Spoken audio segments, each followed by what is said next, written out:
And you're back to Hope Global Forum Annual Meeting 2020. This is already a transformational conversation, and it continues with my friend Margaret Keane. Margaret is CEO by position of Synchrony Financial, one of the largest financial service companies in America and by extension in the world.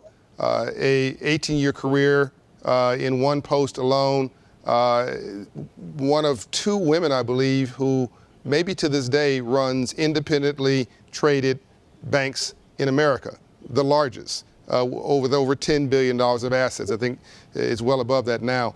And she, you might think she came from, a silver spoon experience. And yes, she was with GE and all this, but my understanding is that actually Margaret's experience is actually much more humble than that. As in, she started at, and I wanted to tell the story, the very bottom of what I believe was then Citi. And she worked from the very bottom and became head of all of U.S. operations. Talk about American aspiration at scale.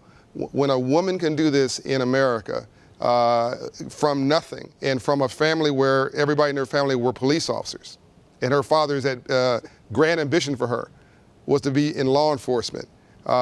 She's in a much beautiful, all the rest of her family went into law enforcement, but she's now in really financial empowerment enforcement for all, and we're honored to have her with us, Margaret Keane. Hi, Margaret. Good morning, how are you? I'm blessed. So did I get this right, Margaret, that you started out in a very, very low position, and I believe it was Citi, way back when? What was that? And that your father wanted everybody to be in law enforcement as he was? Yeah. So let me start with. I grew up in a very traditional Irish Catholic family where we were very values based. We were very into our spiritual side of our family, and my family was brought up on just really hard work and to give back. And my whole family ended up being police officers. And when I decided to go to college, my dad told me good luck because they didn't really have money to support that decision. So what happened was while I was in college, I obviously had to work. I had 3 jobs at one time. And one of them was a call center rep at Citi in their collection group. Debt collection. Debt collection. And, I was 19 at the time, and it was $5.50 an hour, which was good pay. But probably the best part of it, I could work my hours around my school schedule. So I was going to St. John's University in Queens at the time, and I could go back and forth between my school and the office to do what I had to do for work. And, through that experience, it's an experience I never forget because I truly believe that you hear. I don't know if you're hearing that background. Oh, I'll get you. You're perfect. You hear it? Okay. But I will tell you that I'm sorry. There's someone in the background talking on my side, from your side. I don't think. No, I can hear you perfectly. Okay. Long story short, I am. I can't hear you, Tom, because what's happening. Yeah, I think what this is the beautiful part about technology, people. I think she's getting a little what's called a shadow message. Someone has their mic on and is talking. I'm hearing all their conversation. So well, I don't know how to. I hope trying to talk over. All right, we're gonna try. She's hearing something I'm not. I hope it's interesting. Let me while they clear that up, let me back up a little bit and say that debt collection experience that you had working, I believe again at Citi, that's probably where you had gained the compassion. As I wondered, and I'm going to tell the story of how I met you. By the way, she's back, everybody. How I met you. We were at a dinner with a bunch of fancy folks in New York City. It was CEOs, and I'm at the head table with her, and it's very loud up front. This is back when you could hug each other and shake hands, and we're across the table, but it's very loud. And this person, I didn't know who she was. She's talking to me across the table, and I couldn't figure out why she wanted to talk to me. Most people, these CEOs, staff talks to them, but they don't lean out to talk to somebody else typically. And so I figured she was, please excuse me, the chief of staff to somebody or something trying to coordinate some conversation with me. And so we're talking, and she's telling me about this young man that she's trying to mentor. And she loves our work, and she's heard about it. She wants some advice and some counsel. Again, I'm continuing to think this is an enlightened staff person. I'm enjoying the conversation. About 10 minutes later, she passes me her card. She's the CEO. And she's talking about this young African American that she is trying to inspire to take his life back. And she's bet on him in a serious way because she sees potential. And I couldn't figure out why somebody could care that much. She should. Everybody should. They typically don't. I couldn't figure it out. It makes sense to me now. It goes back to that experience, in my opinion, when you were a debt collector and you saw those families struggling and you saw people who didn't have the shot that you have. And you decided you were going to be a ladder and not a ceiling. Did I get some of that right, Margaret? That's totally right. And I think the other piece that contributed to my struggle, or my own personal struggle, is my dad died very young and left the family in really bad financial straits. So I know what it means not to have money in your account and kind of bridging to make the next payment for the electric bill. I saw my mom struggle with all of that. And so it's something that never leaves you. And you understand the importance of empathy in these situations and the ability to have an opportunity to influence, which is really where I am now, right? I have an opportunity in my role to really make a difference. And, I aspire to do that every single day, whether it's with my employees or the community and things that we work on, while at the same time, and I heard your prior speaker talk about all the constituents we have to deliver for. But I think in this world we're in right now, as CEOs, we have a real opportunity to make a real difference in the world. And we have the opportunity to do that through, financial means, obviously. But I think more importantly, really this thought of pulling people up. So let's step into that, Margaret. Let's go right into the current moment. We have, you have a chance to build a culture from the ground up there at Synchrony. You're the chief executive officer. You're one of few females running a major firm in the U.S. and by extension, it's one of the largest in the world. You have thousands of employees. You have millions of folks who are customers. What does this moment mean for you? And one thing I really admire about you is when you told me you weren't doing enough. When you told me with all that you're about, you're not doing enough. You're not satisfied. Can you talk a little bit about the culture you're building, and in the COVID environment we're living in now, the economic crisis, the 400-year-old social justice reckoning for Black America, and mind you, I want the audience to know, the conversation I had with her about that young Black man, that was 2 years ago. So she was thinking about this and caring about this long before it became something that the society says you must pay attention to. What does this moment mean for you, Margaret? And culturally, what are you doing? I think, first of all, let me say, I think culture really matters. And I think when we set out from GE, we really spent a lot of time thinking about our culture. And our culture really became the foundation of which we built a lot of things off of to handle what's been going on, both COVID and social injustice. And, I always talk about the Synchrony family. We think about it as a family. And we always want to make the family successful, right? So that concept and having those values that we built the base on, I think, have always been how we've driven the company. I think what happened is we got hit with two very massive things at the same time. So the first thing that happened was COVID. And I think in that, we had to really think about our employees. And we did a tremendous job. I can't even tell you all the things we've done to help our employees. But I think one important point is to continue to listen to the employees. And what was very clear to me was that the employee base was, in some ways terrified about what was happening. Are they going to lose their job? Family members were losing jobs? What does the medical community really say? We started by doing what we thought was going to be, done with already, but we have medical experts do calls with our employees. We'll get 3,000, 4,000, 5,000 people get on these calls to ask questions.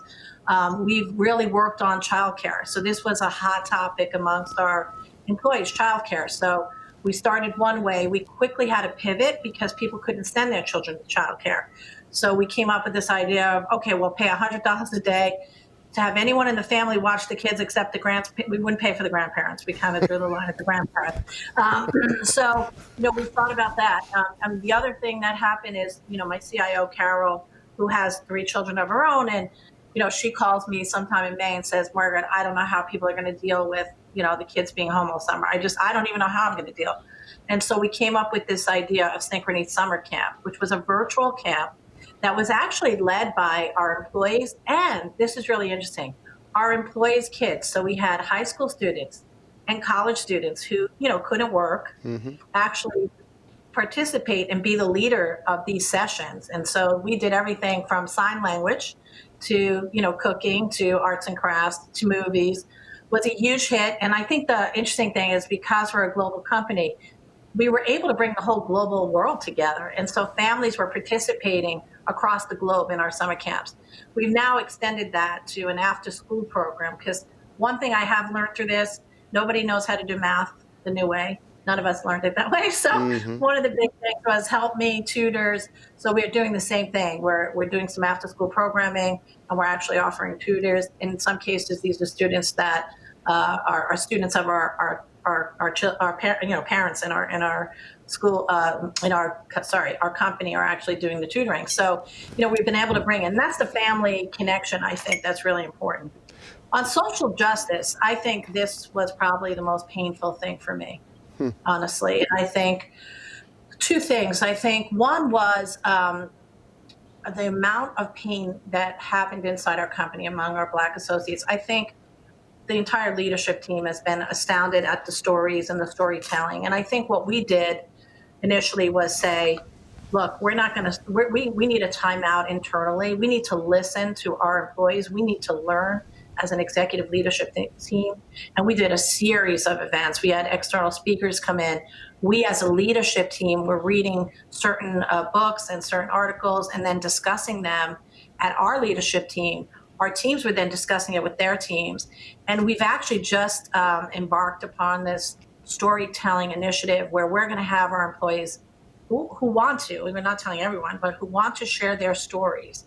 And I think what's really different, and the pivot here is, it's really easy to, say this happened over in Minneapolis, it's not my problem. When you hear from your associates, people you work with every day, who you respect, who you love, tell their personal story, it changes the game. And I think we're at a very pivotal moment as a country where I think we can really make real change. So let's talk about the real change there. On your board, in your senior management team, let's deal with the senior management team.